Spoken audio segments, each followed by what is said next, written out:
All right. Hi, everyone. Welcome to Mindgasms. So I'm doing another video here today, part 3 in my series on the anarchist Emma Goldman's book called Anarchism and Other Essays. And I'm going to talk about her essay in that book called The Hypocrisy of Puritanism, about how Puritans are hypocrites because they basically do the hedonistic things that they shun other people for doing, and they're also authoritarian because they're going around telling other people what to do, and this ends up being counterproductive because people don't want to be told what to do, so they just do these things anyway. Although obviously Puritanism was a big popular thing for a very long period of time in history, and still plenty of Puritans exist today. So Emma Goldman here, as you can see, she played a pivotal role in the development of anarchist philosophy. She was born in Europe, and she migrated to America, and she was against the women's suffrage movement, and she also was a violent anarchist who was for things like assassinating politicians. So she was a very interesting character, regardless of how much you agree or disagree with her opinions. I thought this was an interesting picture here that someone made of a card with the A for Anarchy symbol on it and Emma Goldman and saying how long she lived, and then her holding a bomb because she was a violent anarchist, of course. So obviously that's interesting. And this is one of her essays in this book that I actually like a lot and mostly agree with, because I agree that Puritans are hypocritical and they often turn out to be that way. And often I just don't like people being authoritarian and going around telling people what to do. It's just annoying, and especially in today's world, people don't like it, right? So here's a cool cover for her book called Anarchism and Other Essays, which this essay, the Hypocrisy of Puritanism, is obviously a part of. And like I said, Puritanism has a long history, like this puritanical Protestant Christianity, these values of, no sex before marriage, uh, no drinking, no enjoyment of life ever, basically ever. Don't drink, don't stuff yourself, don't do anything that causes enjoyment. Just work because there's holy sanctity in work, and we should all just work, but we shouldn't get pleasure from it. Paradoxically, we should just work all the time, but be miserable about it, because if you start enjoying it, then that's being hedonistic and you can't enjoy your work. So there are even paradoxes baked into there, obviously, too. So obviously the Salem witch trials are a seminal historical example of the cost of Puritans, because obviously no one knows for sure, but it's highly unlikely that there were actually tons of witches running around there. I mean, I don't say objectively like I used to that witches don't exist, and there never have been witches, and there's no way that any of these crazy stories that we've heard are true. So, but it is, however, the case, I would say, that most likely all of the women who were executed for being witches during the Salem witch trials were just falsely accused. And there's a book that I did a review on with Dusty and Parker on this channel. Maybe I'll post that in the description for this video, about an old book that came out, I believe, in the 1500s or maybe 1600s or 1700s, called Memoirs of Extraordinary Mass Delusions and the Madness of Crowds. And it went into witches and witchcraft and the Salem witch trials and that. And there were all sorts of offenses that people could do to get accused of witchcraft. Like, one of the craziest examples that I always remember is if you're about to sit on a stool and you wipe off the top of it in both directions with your hands because there's dust on it or it's dirty or something like that, then someone will say, "Oh, witch, you wiped your hand across the table. You're using the devil's black magic." And obviously, there are tons of crazy examples like that.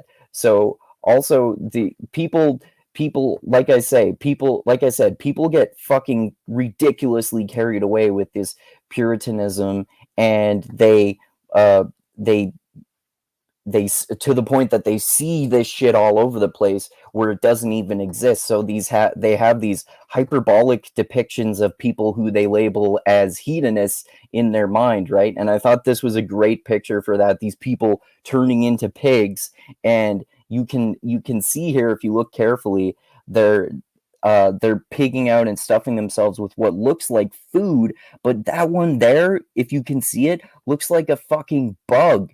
And then some of the stuff on the plates down here is tiny people. Like it's almost like symbolically suggesting that you're stuffing yourself, you're being cannibalistic, or there's some sort of accusation of cannibalism going on here, which is fucking crazy. Like you see, especially with the fear of hedonism, and especially of even, witches, because people aren't behaving properly. Like, for example, many prostitutes got accused of witchcraft because they're having sex before marriage and spreading diseases, and that went to accusing them of casting spells on people and being devil worshippers and agents of Satan and all that kind of shit. So obviously hedonism can go into all of these fucking crazy theories about how you're an agent of Satan if you're hedonistic in any way. Like, oh, you had an alcoholic drink today, you must be a fucking witch. So people get obviously super extreme about that and point fingers all over the fucking place, regardless of how well these accusations and shame are, how warranted they are or not. So I thought this was another great depiction of that. There's so many memes making fun of Puritans. This is a great one. She coughed while praying. Witch.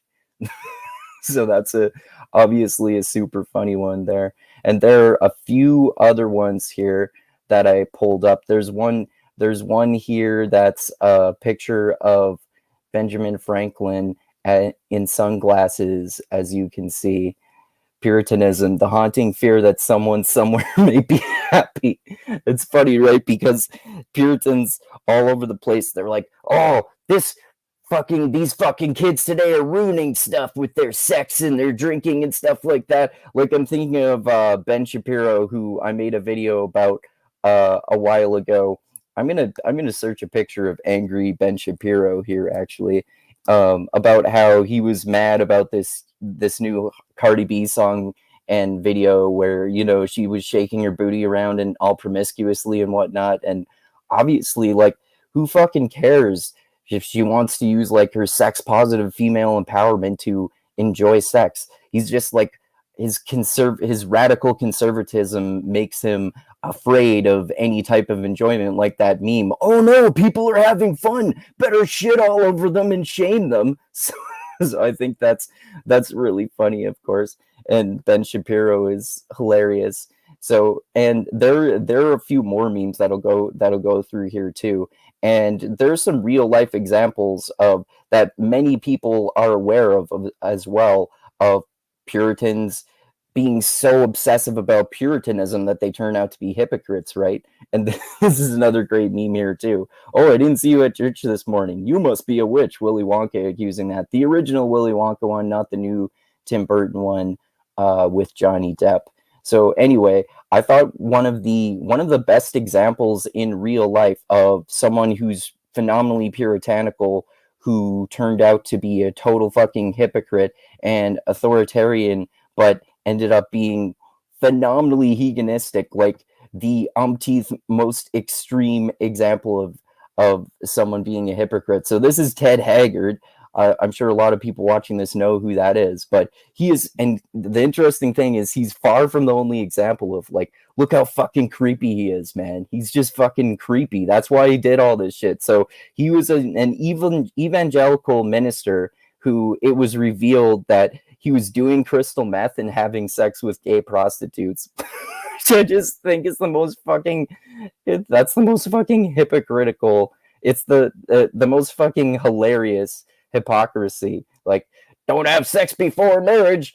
The homosexuality is a sin. Don't do drugs. Drugs are bad. Okay. And then he got and then I don't know if he got caught, but people learned that he was having sex with gay hookers and doing crystal meth with them. I believe he was also married on his married. Don't quote me on that, but I think he was cheating on his wife, having sex outside of his marriage, having gay sex, and paying for it, so prostitution, and doing crystal meth, which is I disagree with this distinction between so-called hard drugs and safer drugs, but the stereotypically one of the most dangerous and addictive and like drugs that people see as dirty, right? So anyway, yeah, I like this essay overall, because Puritans do often turn out to be hypocritical, because everyone likes having fun regardless of how much they think they do or not.